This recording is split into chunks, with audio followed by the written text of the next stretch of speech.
30 previews. En 30 jours. Oui, monsieur. Eh oui, les Bobs sont sortis. On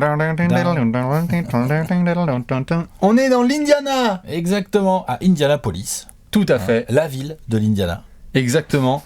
Et pourquoi, alors que les fans sont en train de se suicider, pourquoi y a-t-il une vidéo sur les Pacers alors que tu nous parlais d'un grand film, Alex? C'est quoi Eternal Sunshine of the Spotless Mind. C'est un film avec Jim Carrey. Qui dit Jim Carrey dit Rick Carlisle. Qui dit Rick Carlisle dit Pacers. Putain, c'est fort. Non? Franchement. Tout à fait. Un peu capillo. Oui. Mais voilà, il est là, il passe bien. C'est ça. Vous aurez aussi pu prendre Brokeback Mountain. On aura l'occasion de rediscuter de ce genre de thème dans d'autres vidéos. Ce sont les 30 previews en 30 jours. La série préférée de votre joueur préféré. Sur votre chaîne préférée. Wow! On arrive à mi-parcours! Gentiment, hein. Gentiment. Doucement mais sûrement, comme on dit. Exactement.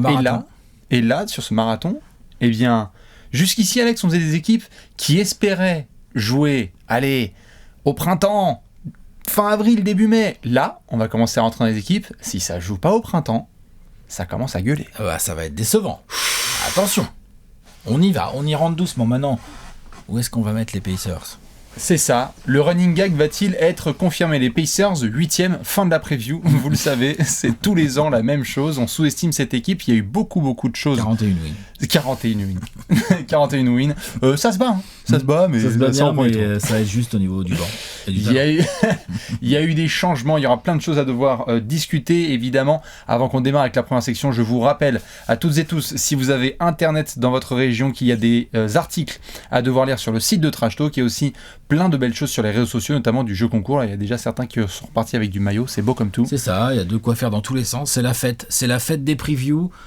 Jusqu'au 19 octobre. Et 19 octobre, ce sera la fête de la NBA pour 8 mois. Exactement. Voilà. Sur ce, ouais, on pourra y aller. On va pouvoir y aller. Et donc, on va regarder forcément, avec un coup d'œil dans le... rétroviseur. Qu'est-ce qu'on a? On a une 8e place, dis donc. Hein? Alors déjà... 34 wins. En dessous des 50% quand même. Tout à fait. Point technique, il y a des rétroviseurs sur les tracteurs. Je tenais quand même à le préciser avant qu'on démarre, parce que certains se posent la question. On peut regarder un coup d'œil dans le rétro quand on est en Indiana. Ouais. Oui. Bien sûr. Là, en général, t'as même un bon gros rétroviseur qui est bien détaché, avec un. Enfin, tu vois bien. C'est une glace. C'est un miroir. Tu disais, Alex, à l'instant qu'on est sur 8e place. 34 victoires, 38 défaites, 8e de l'Est.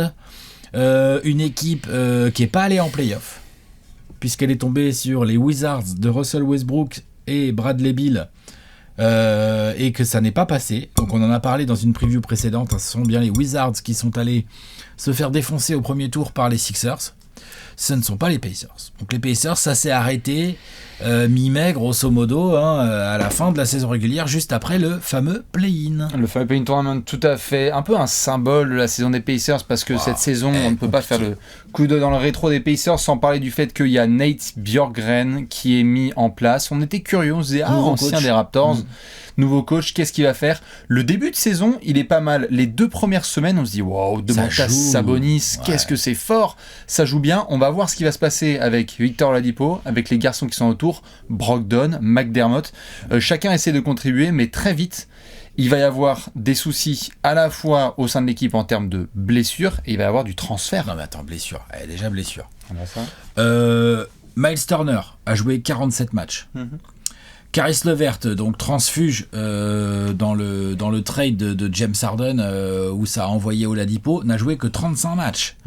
Caris LeVert, donc avec les Pacers. TJ Warren n'a joué que 4 matchs. Jeremy Lamb, 36 matchs. Brogdon, 56, il en a quand même raté 16, tu vois. Donc, ça fait beaucoup. Tu vois, au niveau blessure, ils ont été salement servis. Complètement, et d'ailleurs c'était la question un peu trivia que j'allais poser aux gens, évidemment. Qui est le joueur qui a joué le plus de matchs avec les Pacers la saison dernière? TJ McConnell, Doug McDermott. Ouais. TJ McConnell, 69 matchs, et Doug McDermott, 66. C'est-à-dire qu'à la limite, Sabonis est 62 fois titulaire, donc bon, il a été présent, Domas. Il a sa petite étoile, on sait qu'il a un niveau... Enfin, en tout cas, il a un niveau All-Star, donc il a encore été lourd, il y a eu du triple-double, il y a eu tout ce qu'il faut, mais c'est vrai que quand tu es autant pénalisé par les blessures, c'est compliqué. Tu voulais voir quand même, parce que je me souviens, Alex, quand on est en automne de l'année dernière, et qu'on était dans cette transition bizarre entre 2 saisons, on se demandait ce qui allait se passer avec Oladipo. Il commençait à avoir des bruits de couloir, on se disait « Oh, il y a un transfert ». potentiel qui va venir. Oladipo dément ce qui a été dit dans les médias, comme quoi il aurait demandé un transfert, non, trop pas. Puis un mois après, on le retrouve du côté de Houston. Donc, en fait, très vite, un démarrage qui était en fait assez prometteur s'est transformé en une espèce de saison où tu peux pas encore trop intégrer Caris LeVert, tu peux pas vraiment compter sur TJ Warren, et on va découvrir par la suite que en interne, la relation entre les joueurs et Bjorkgren, elle est même pas née, qu'elle est brisée. Pas bonne. Bah, d'ailleurs, on en parlera dans le marché de l'été, mais spoiler, Nate Bjorkgren... il a pas fait Eternal Sunshine of the Spotless Mind. Voilà, c'est ça, exactement. C'est pas lui qui joue dans le film. Donc, grosse frustration côté fan des Pacers, et on la comprend. Parce qu'il y avait vraiment un truc qui était en train de se mettre en place en début de saison et tout a explosé en vol, quoi. C'est ça. Donc saison un peu voilà. Saison Pacers, quoi. Ouais. C'est-à-dire que nous, sur le running gag, on a été amenés à en discuter avec certains fans d'Indiana sur les réseaux sociaux quand ils ont la possibilité d'avoir un téléphone qui leur permet d'aller sur les réseaux sociaux. De toute façon, vous inquiétez pas, ça sera un running gag qui va durer toute l'éternité. C'est normal, franchement. Tout à fait. Plaisir. Mais tu vois, du coup, quand ils arrivent à taper sur leur T9, on parle du fait que tous les ans, nous, on se ramène avec cette image un peu de... Depuis cette fameuse saison 2018 où il y a Oladipo qui est énorme, où il joue le premier tour face aux Cavs de LeBron jusqu'à un game 7, on attendait à chaque fois le step-up, et puis ça a été que des semi-transitions en fait. C'est là où tu vois que c'est dur aussi la NBA, parce que tout va très vite, la blessure d'Oladipo les a mis complètement dedans, et ensuite depuis ce moment-là, ils n'ont jamais réussi vraiment à repartir de l'avant après la belle saison et les playoffs de 2018, non, c'est clair? C'est ça, donc du coup tu as quand même quelques moments sympathiques. Oshae Brissett, dont on pourra reparler un petit peu, qui a une magnifique trouvaille du côté d'Indianapolis. Sniper, gros contreur, bref, de l'énergie à ne plus quoi savoir en faire. TJ McConnell qui est monstrueux défensivement, il fait un match à Cleveland, je crois, avec un triple-double ou un quasi-triple-double avec 10 interceptions. Je veux dire, le duo Brogdon-Sabonis, ils nous ont quand même régalé à plusieurs reprises. Franchement, il y a eu des bonnes choses. Mais c'est vrai que c'était insuffisant.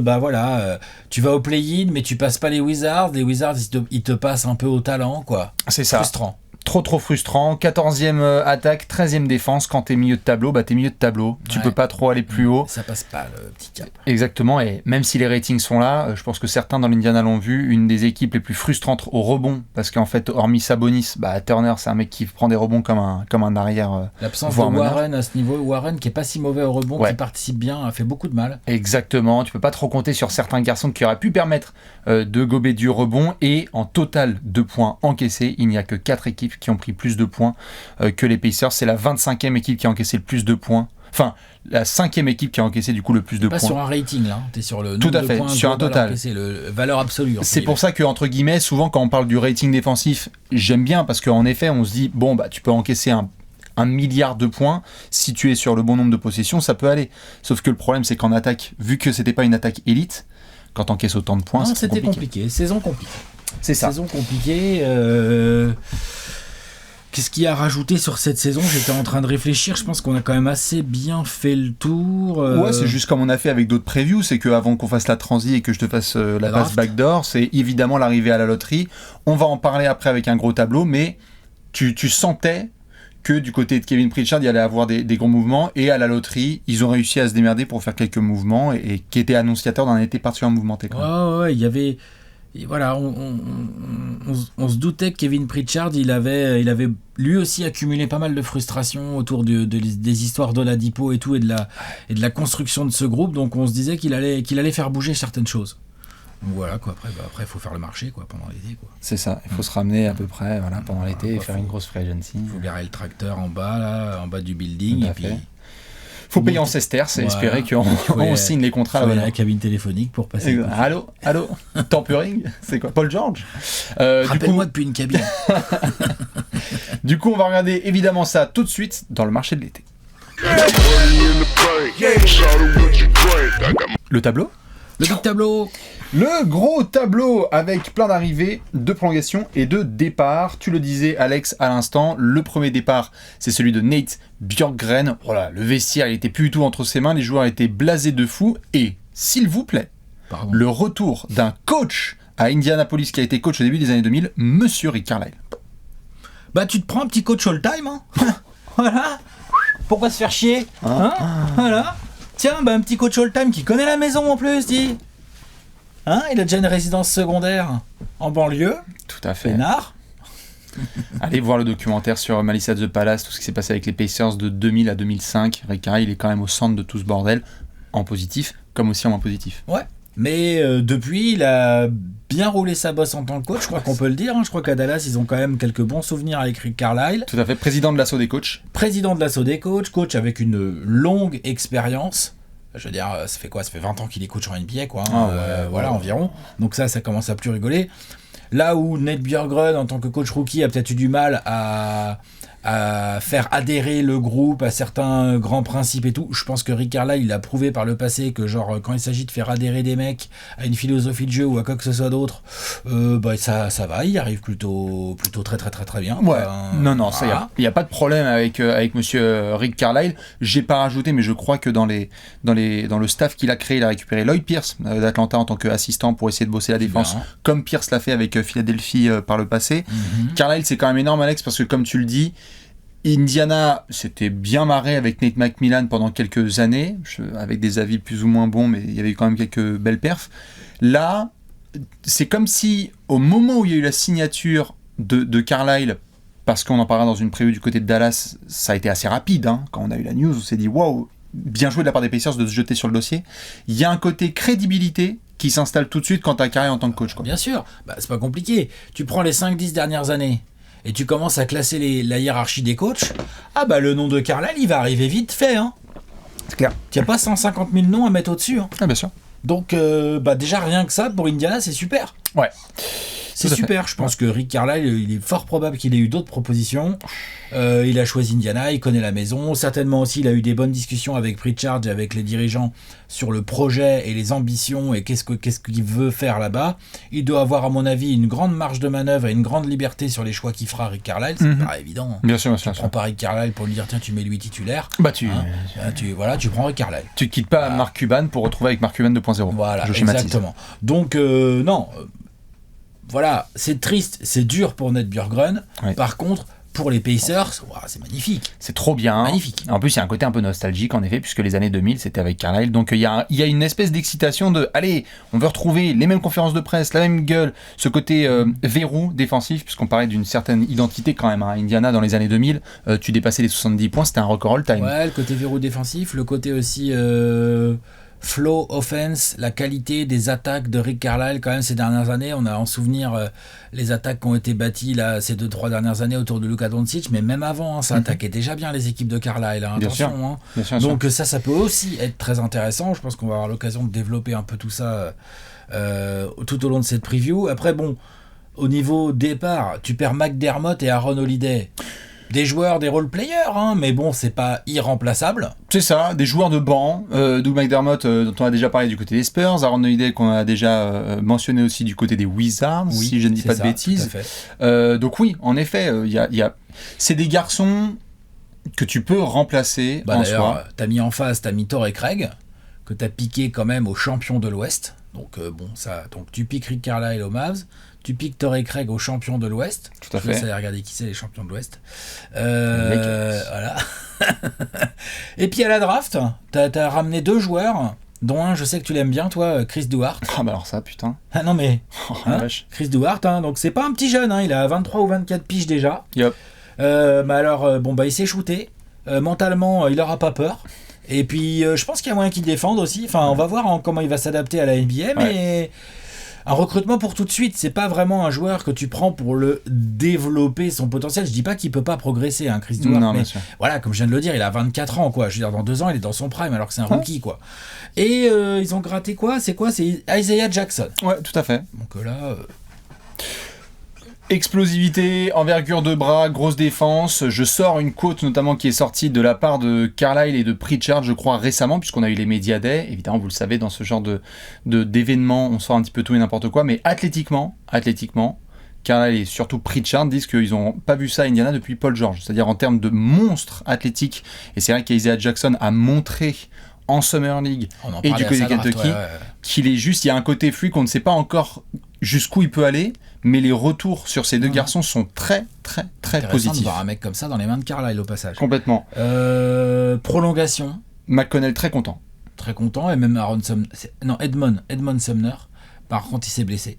Donc voilà, mais la prolongation, paraissait assez logique. Mais il s'est blessé, le pauvre. Malheureusement, j'aurais pu mettre dans les « ils s'en vont » parce qu'en soi, il est prolongé. Il jouera pas cette saison, je pense. Tendon d'Achille, c'est vrai que c'est compliqué.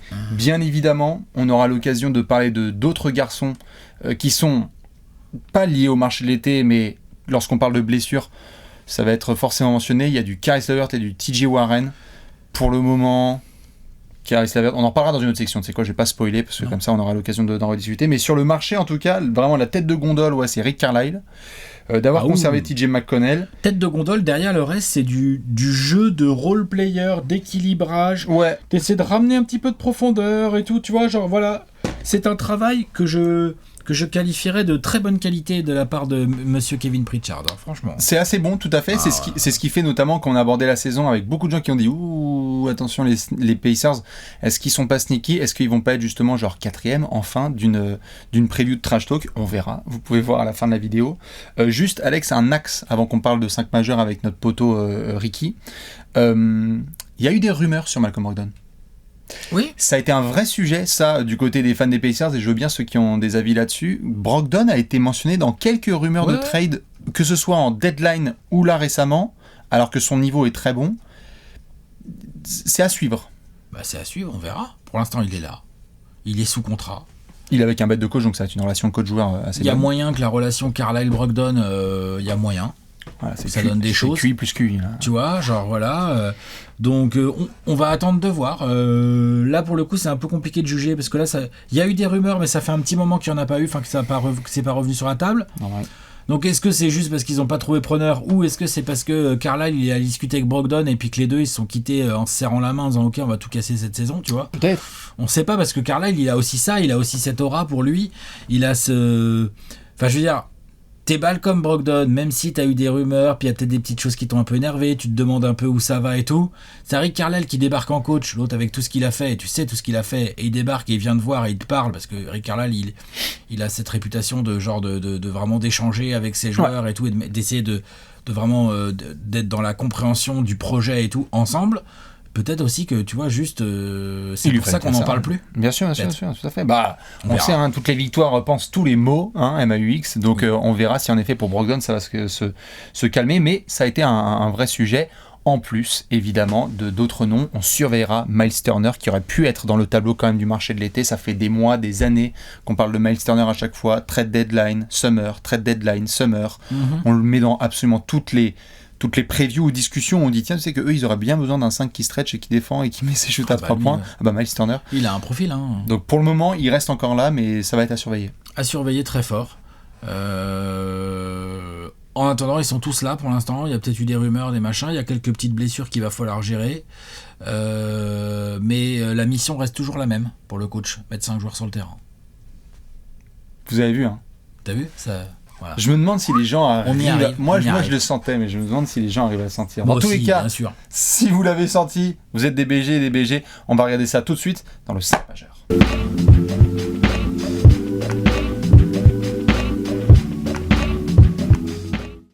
Le 5 majeur, avec un meneur, un arrière, un ailier fort et un pivot. Vous savez comment ça se passe dans cette section. Nous sommes dans le bureau de Monsieur Rick Carlisle et donc on a besoin de vos avis pour faire un 5 majeur. On va vous proposer le nôtre. Avant ça, la question, elle reste la même. Y a-t-il des verrous dans ce 5 majeur ?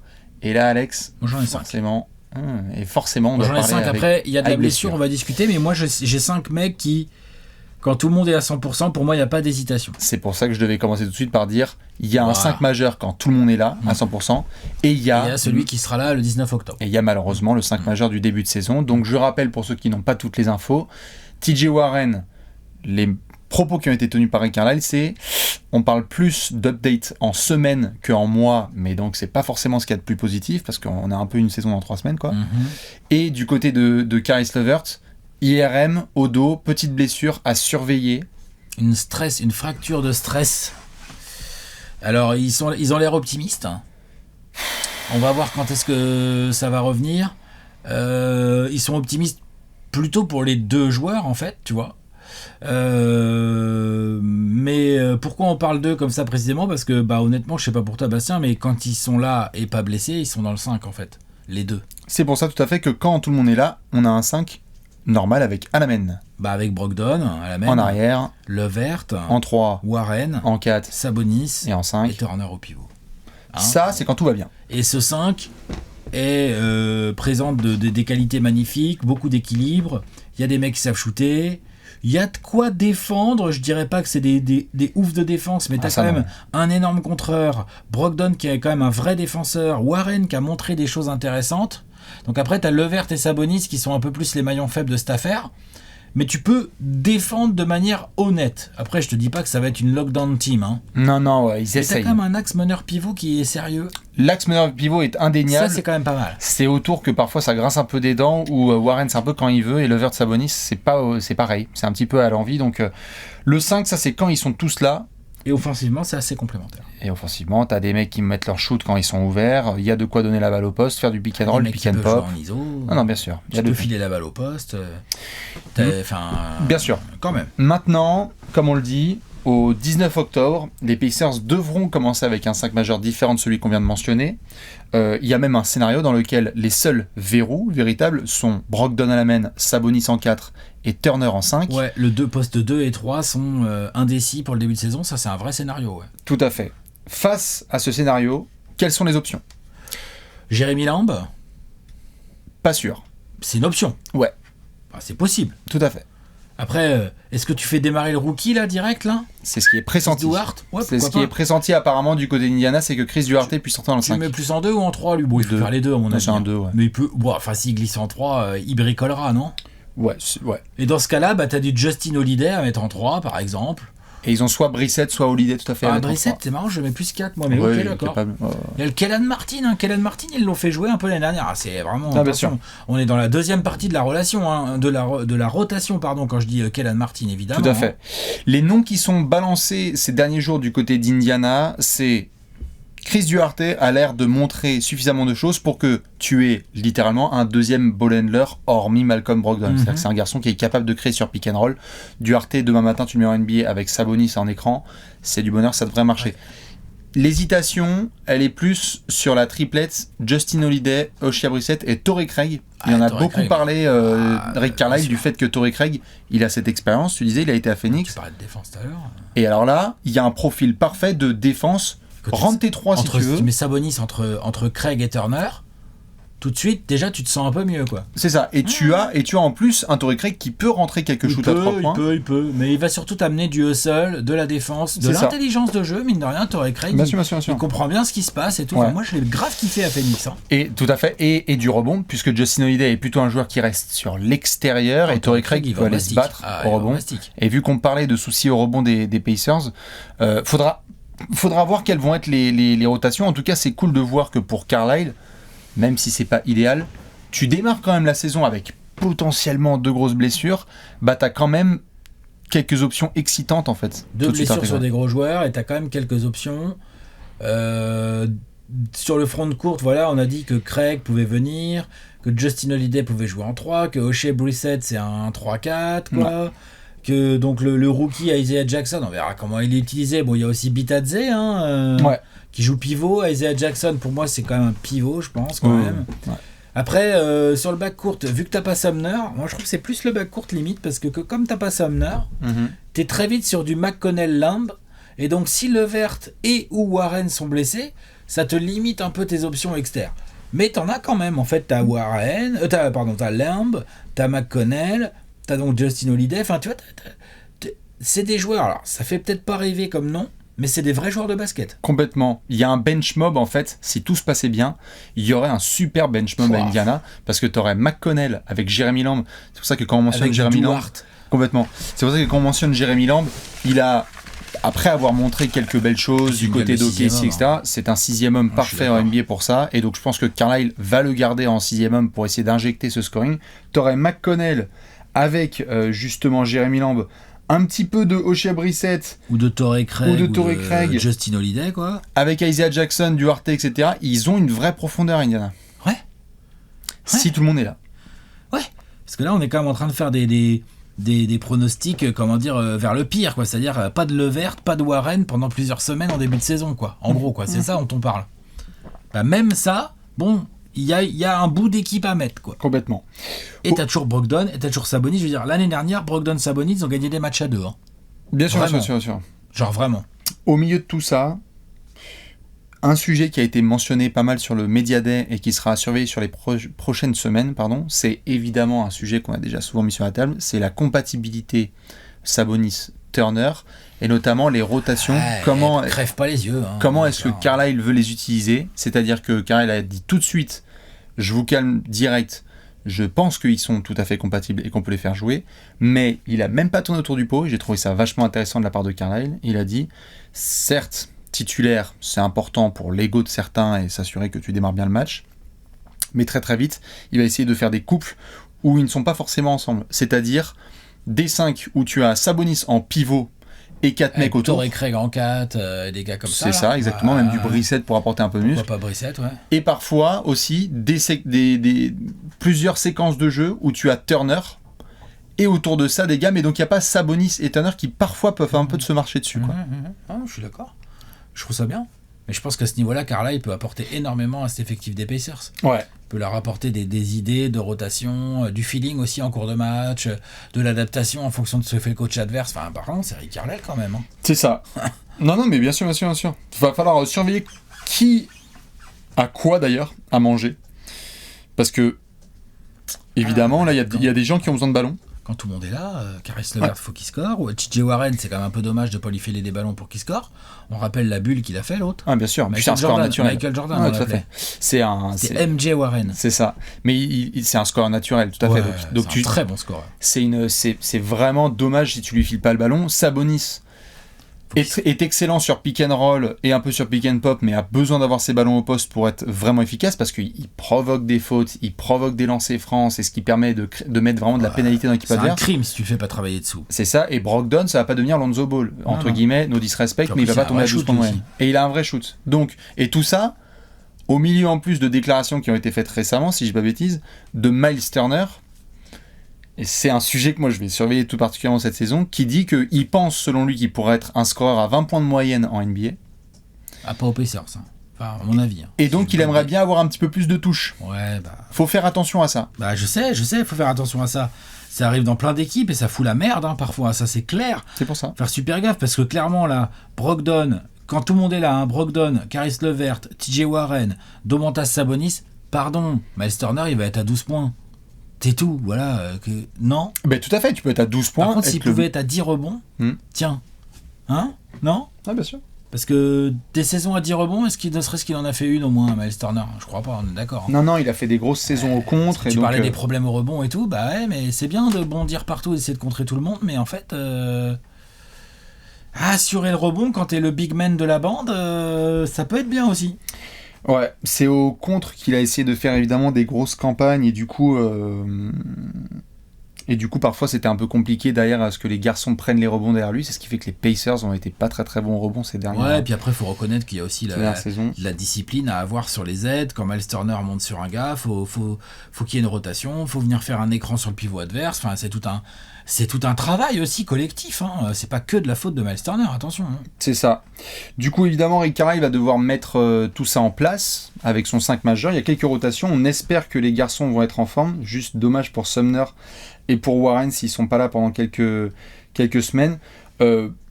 Tu t'attends à ce que ce soit une équipe qui soit forte offensivement, mais vraiment le mot d'ordre là sur le camp d'entraînement, ça va être défendre et mettre un vrai système défensif avec Carlisle et avec Pierce, parce que cette équipe a le potentiel pour aller faire chier l'élite de l'Est, mais il faudra être vraiment bon des deux côtés du terrain, quoi. Les Pacers ne sont vraiment pas proches de l'identité qu'ils ont eu pendant des années, qui était vraiment que dès que tu te déplaçais là-bas, t'allais repartir avec des bleus. Ouais. C'est un peu après, t'es pas obligé de tout le temps être comme ça. Tu peux aussi avoir un très beau jeu collectif d'attaque, une défense average et du coup progresser. Hein. Tout à fait. Mais nous, bien évidemment, on va devoir se poser une grosse question. Allez, the question. C'est l'heure de la question de la mort.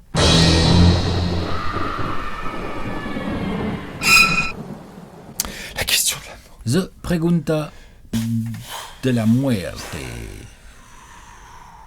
Quelle est-elle? Qu'est-ce qu'on a?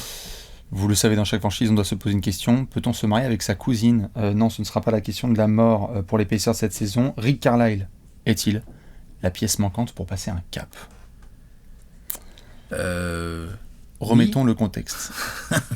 Remettons le contexte, voilà. Bien évidemment. Nos amis les Pacers enchaînent les saisons avec optimisme, des options, quelque chose au pluriel assez chouette, mais jamais cette capacité à aller toquer dans l'élite. C'est-à-dire que tu as eu des garçons que tu as bien développés, par le passé Oladipo, là en l'occurrence Sabonis, tu as fait des vrais choix en récupérant Caris LeVert, en essayant de responsabiliser d'autres garçons et en ne lâchant pas Miles Turner, donc tu crois quand même encore au projet, alors que c'est pas comme si les offres n'étaient pas abondantes.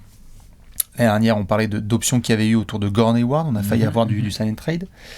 Et donc, Indiana a toujours été une équipe sympa, qui n'a jamais été trop bas, profondément. C'est quand la dernière fois qu'on a vu les Pacers drafter... Ça fait des années que ça joue. Quand est-ce qu'on a vu la dernière fois les Pacers drafter très haut? Non, c'est compliqué, ils sont toujours assez bons, mais jamais trop bon pour aller justement chercher le haut de l'Est. C'est ce qui fait que tu vois des trains passer devant toi comme le train Milwaukee, le train Philadelphie, le train Atlanta, le train New York, Miami, etc. Et tu te dis merde, ça fait beaucoup de trains qui passent et nous notre tour. Là tu prends un coach qui a donc ce CV de champion, mais il te suffit pas juste d'un coach pour aller loin quand même. Non, ça suffit pas. Est-ce que c'est la pièce manquante, étant donné que l'effectif n'a pas beaucoup bougé par rapport à la saison dernière? Ce qui a changé, c'est les blessures. Et encore, on vient de dire que LeVert Warren étant incertain, je touche du bois, hein, j'espère pour les Pacers qu'ils repartent pas sur une saison noire au niveau blessure comme la dernière. Oui. Mais dans les hypothèses qu'on a faites, avec la profondeur de banc, la variété de joueurs qu'il y a et tout, c'est un effectif où, comme ça, d'instinct, je sens bien Carlisle avec cet effectif. Il y a beaucoup de choses qu'il va pouvoir bosser, qu'il va pouvoir tenter, avec beaucoup de joueurs, des profils différents, en cours de match, pouvoir faire des trucs. Tu parlais de la relation Sabonis-Turner, toi, tout à l'heure, là, dans la rubrique d'avant. Moi, j'ai envie de dire aussi, comment tu fais bien fonctionner le backcourt Brogdon-LeVert. Je pense que ça, c'est un bon petit défi aussi pour un coach comme Rick Carlisle. Et du haut de sa grande expérience, de sa vision tactique et des choses qu'il a réussi à nous faire par le passé, on peut se dire, ouais, ça se trouve, en fait, quand LeVert y revient à 100%, bah en fait l'ami Rick Carlisle, il nous en fait un backcourt où les deux gars sont autour des 20 pions, il y a des bons pours et tout, ça se répartit bien les balles en fin de match. Enfin, tu vois, du Rick Carlisle basketball. Bien sûr. Et donc... Est-ce que c'est la pièce manquante? Ça, c'est peut-être un peu... On peut pas tout mettre sur la tête du coach, c'est ça le truc en fait. Tu vois, il y a un moment où... Non, tu peux pas, tout à fait. Si Turner fait la gueule parce qu'il met pas 25 points par match, c'est compliqué, quoi, tu vois. Complètement. Le coach est un élément trop important. On fait souvent un peu la liste des choses qui sont trop importantes pour aller gagner le titre. Et c'est sûr que si t'as pas au moins un coach, pas obligé qu'il ait une énorme expérience. On a vu récemment qu'avec des Nick Nurse ou des Tyronn Lue, etc., non, tu peux t'en sortir. Ouais. Mais quand même, t'es bien content d'avoir un gars comme ça. Pour moi, c'est au-dessus. Enfin, Rick Carlisle, c'est... Non, bien sûr. Il sait faire marcher un collectif, quoi. J'ai l'impression qu'à Indiana, quand je parlais de l'identité qu'ils avaient avant, c'est un peu compliqué de mettre une vraie identité sur Indiana ces dernières saisons. Peut-être que justement Rick Carlisle peut amener quelque chose à ce niveau-là. Et je crois que ça va être très important qu'il l'instaure, parce que lui, il se ramène avec une identité, qui peut toujours un petit peu modifier, mais les Pacers, il y a des franchises comme ça que tu affrontes et tu sais ce qui va se passer. Ça joue rapide à Phoenix, là encore ça... Et encore que là, ça a modifié, mais Monty vous aviez Williams, une identité. Ouais, mais Monty Williams, il est arrivé, il a fait Tout à fait. Non, bien sûr, ça a changé, mais en tout cas, il y avait cette identité-là, où tu savais que tu allais te taper des jeunes et de la vitesse. Les Lakers, quand ils ont été champions, ont décidé qu'ils allaient avoir une grosse identité de taille et de défense, et ça les a menés loin. Chaque équipe qui va vraiment loin trouve un peu d'identité, et du premier au dernier joueur, ça fit. Et les Pacers, j'arrive pas trop à savoir dans quel moule ils ont été récemment. Donc là, j'ai hâte justement que Carlisle apporte ça. Maintenant, la vraie interrogation, moi, j'avoue, sur ce groupe, c'est que tu as le coach, tu as ce côté ventre mou qui fait chier. Ils vont, à mon avis, vouloir tester cet effectif et voir jusqu'où ça va avec Carlisle. Mais je ne pense pas que ce soit si anodin que ça, les rumeurs qu'il y a autour de Brogdon et de Turner, dans le sens où, au-delà du fait que leur contrat est facilement transférable, y a-t-il une vraie star dans cet effectif? J'ai pas l'impression. Non. Et j'adore les équipes qui vont loin.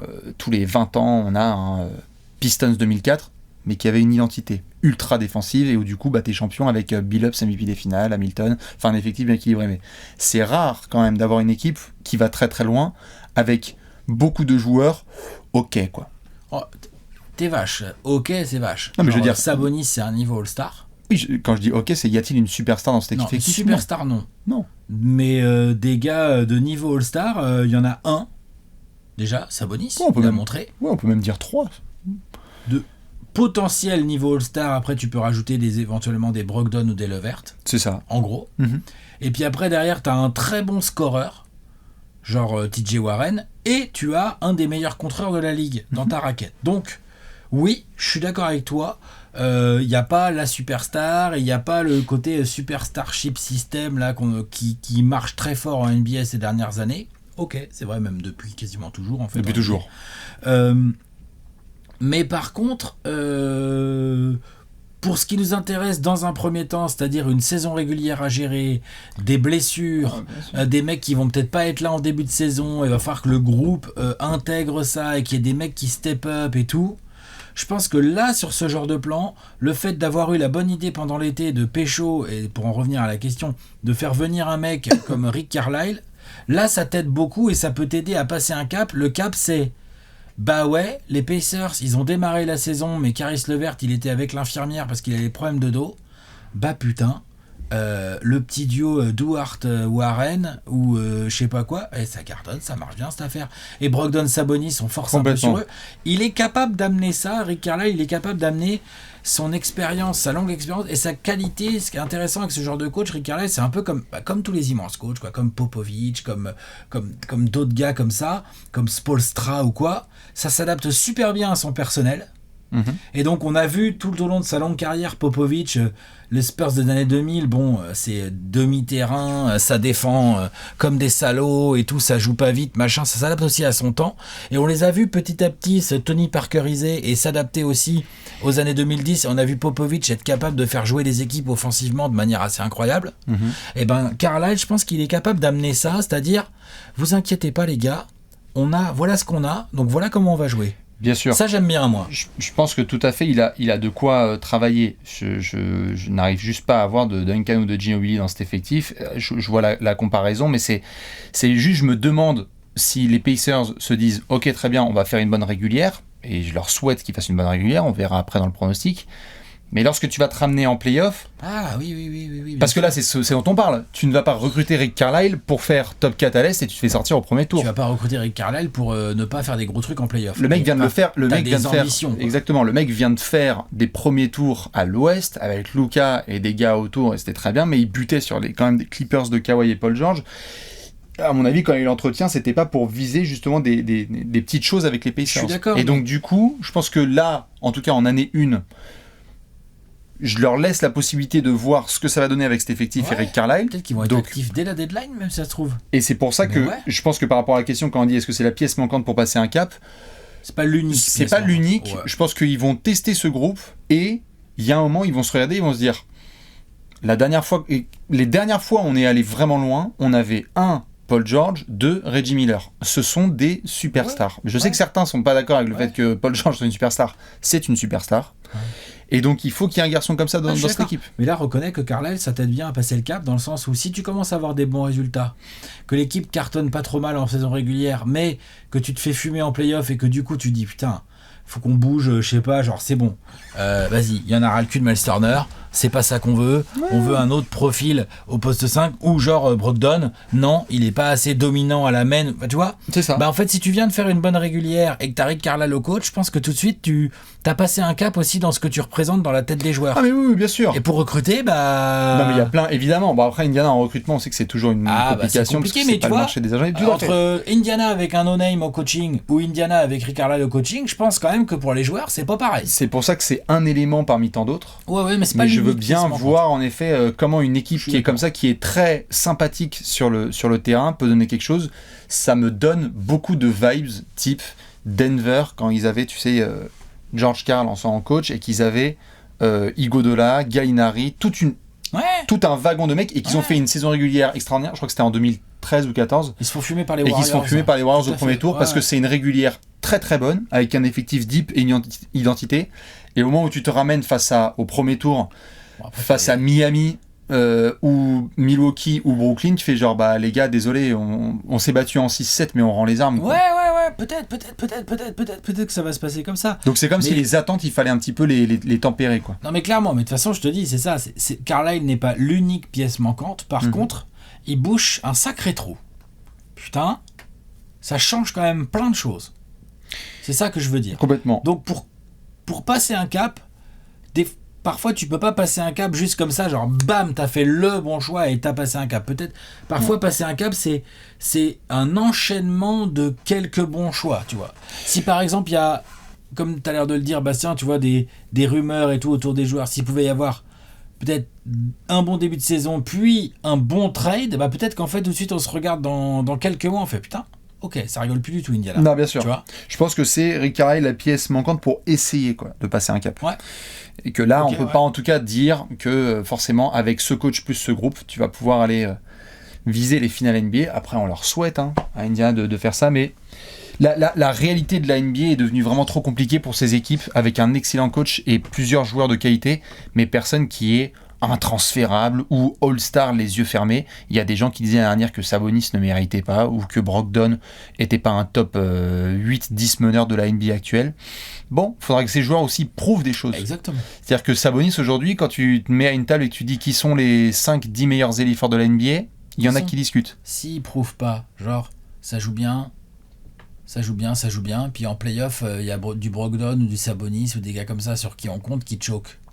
Je pense que Kevin Pritchard, il va commencer à vraiment être sérieux sur les trades aussi. Voilà. Tu vois ? Ouais, tout à fait. Le type de jeu aussi, évidemment, va être intéressant parce que là, tu as Sabonis qui est en front et que c'est un joueur particulier autour duquel construire ton jeu. C'est pas ce qu'il y a de plus pratique dans le jeu de Carlisle et dans la NBA moderne. Non. C'est sympa, il est fort et c'est une menace triple-double quotidienne. Dieu sait s'il est ultra doué offensivement, mais je vais le surveiller de très près parce que en tout cas, ça ne fit pas trop avec ce que Carlisle a montré sur ces dernières années. Non, c'est vrai, il préfère les ball handlers. Et qu'on ne parle pas de Dirk, c'est quand même pas le même type de joueur. joueur. C'est quand même différent. Mais ça reste Rick Carlisle, ça reste des bons joueurs, avec plein de mecs techniques, plein de mecs collectifs, des mecs capables de faire beaucoup de choses sur un terrain. Donc moi, je trouve ça quand même assez excitant, quoi. Si ça adhère à ce que Carlisle va leur proposer, tu sais que ça va se regarder très fort, les Pacers. Bien sûr. Dites-nous dans tous les cas ce que vous pensez de cette question de la mort. Donc on va devoir se pencher sur le peuple. Allez, The Gerrard. C'est l'heure du Gerrard d'or.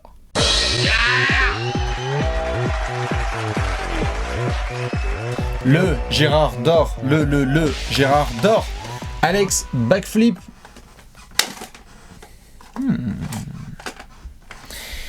Nous sommes à la Bankers Life Fieldhouse, si ça a changé de nom, rien à foutre. Exactement, nous sommes donc dans l'Indiana pour regarder les Pacers et il y a un joueur qui va nous faire cliquer plus que les autres. Qui est votre Gerrard d'or ? Alex, qui est ton Gerrard ? Caris Levert.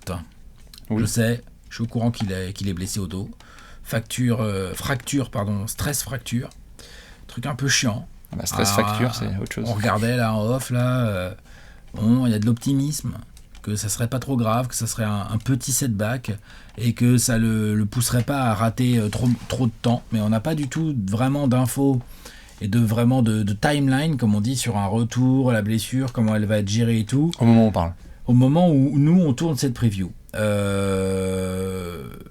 Il n'empêche, l'année dernière, il y a eu le trade. Pourquoi je prends Caris Levert en Gerrard d'or ? Honnêtement, j'aime beaucoup ce joueur. Moi. Il me fait kiffer. Quand je le vois jouer, il me fait kiffer.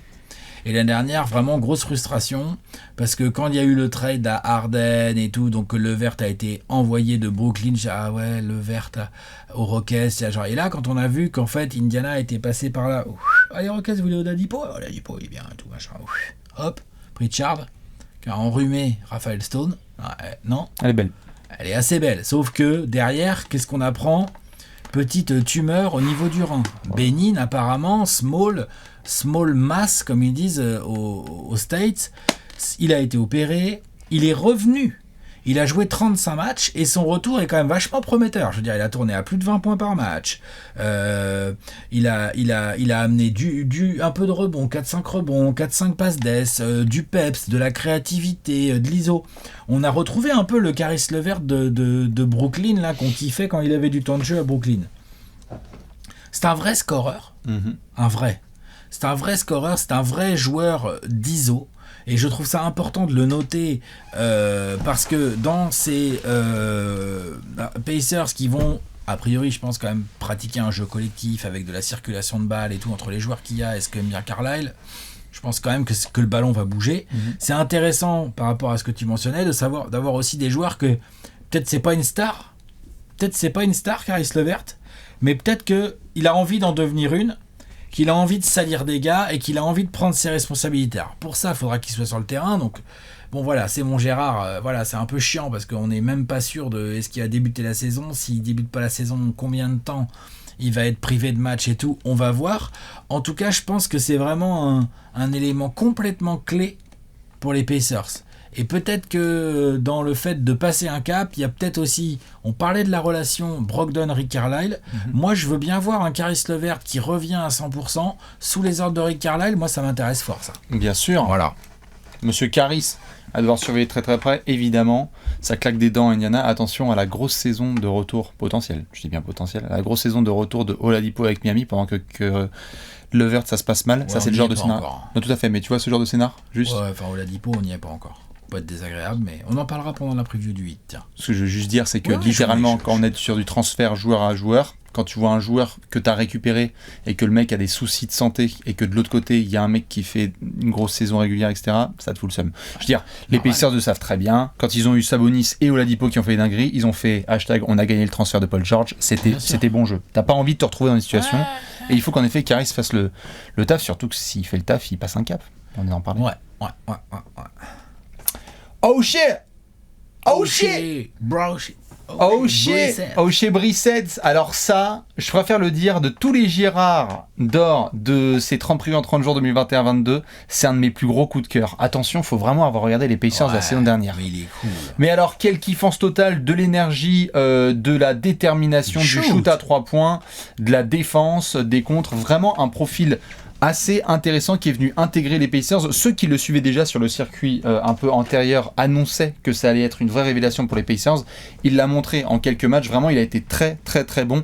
Et on parlait tout à l'heure du fait que sur les postes 2-3, il y a des incertitudes. Il peut jouer parfois en 4, mais il a été vraiment ailier la saison dernière. 3-4 quand même. Tout à fait, mais en tout cas sur le poste 3, il l'a joué vraiment la saison dernière en ailier, pur que ailier fort.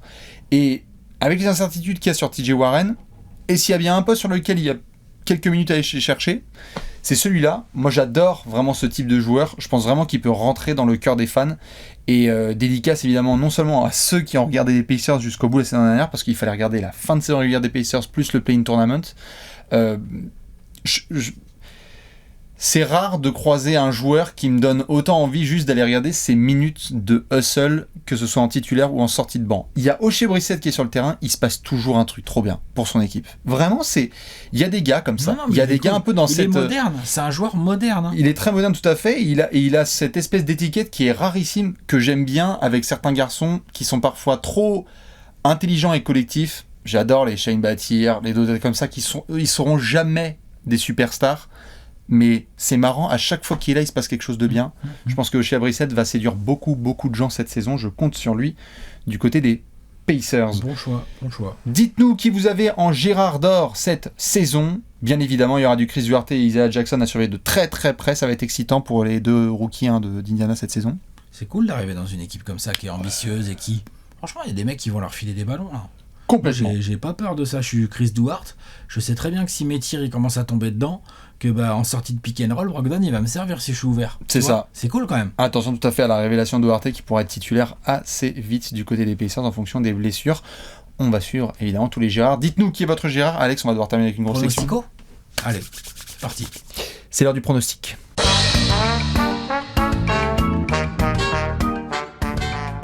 Pronostic time. Pronostico. 24 secondes pour Alex, 24 secondes pour Bibi. Vous connaissez cette section, mais avant de vous raconter l'avenir de Future, nous avons une cote à vous présenter. Exactement, elle apparaît là, en bas de votre écran, grâce à la magie de Léon Salaprod. Et c'est une cote qui nous est proposée par nos partenaires de Paris en Sport. Miles Turner sera le meilleur contreur de la saison. La cote, elle est à 2,25, mais elle est boostée à 2,7. Le petit boost de 24 heures, Miles Turner, ça envoie du contre à l'appel. L'année dernière, c'est pas lui le premier en moyenne ? Après, il n'avait pas joué assez de matchs, c'est ça l'histoire? Il y avait des petites blessures, donc forcément c'était un peu compliqué. Mais Miles Turner, il y a 3 comptes par match mini. Hein. Ouais, et puis en NBA, aujourd'hui, si tu commences à être 2,7, 2,8, un petit 3, bah, il n'y a pas grand monde au-dessus de toi. Hein. C'est ça. Il y a quelques concurrents. Il y a Rudy Gobert. Il y a Rudy, il y aura d'autres garçons. On verra ce que Jarrett Allen va avoir comme temps de jeu. Jarrett Allen, Cleveland, qui va avoir du gros temps de jeu. Bayo, il peut mettre du contre aussi, un peu. Bon. Il y a des gars qui vont. Yanis aussi, qui est toujours dans le coin. Yanis, en moyenne, c'est un peu moins élevé quand même. Ouais, mais il peut s'énerver. Par contre. Il peut s'énerver. La question, c'est vraiment quand on a parlé avec Miles Turner, c'est de savoir comment son coach nouveau va l'utiliser et s'il restera chez les Pacers toute la saison. Mais c'est une cote qui est plutôt intéressante. Je suis bien d'accord. Pendant 24 heures, vous pouvez faire les dingos si vous voulez, ou pas tout à fait les dingos. Ou pas les disclaimer. dingos. Non, pas les dingos. Cote intéressante égale toujours, comme depuis le début, comme à chaque preview, il n'empêche qu'il faut faire attention. Il faut que ça reste fun. Ouais. Donc parier, oui, mais pas de l'argent que vous pouvez perdre. C'est ça. Ouais, c'est assez simple comme message, hein. À force de répéter. Ah non, mais on va le répéter. On joue responsable jusqu'au bout. C'est important, les copains et les copines. Hashtag. Pardon. Avant, comme tu le sais à chaque fois. Pardon. Hashtag faites pas les bolos. Ah oui, faites pas les bolos, pardon. Oui, il y a le hashtag maintenant. Je t'en prie. Ouais. Un over-under, ça t'intéresse ? Ça m'intéresse. 40,5.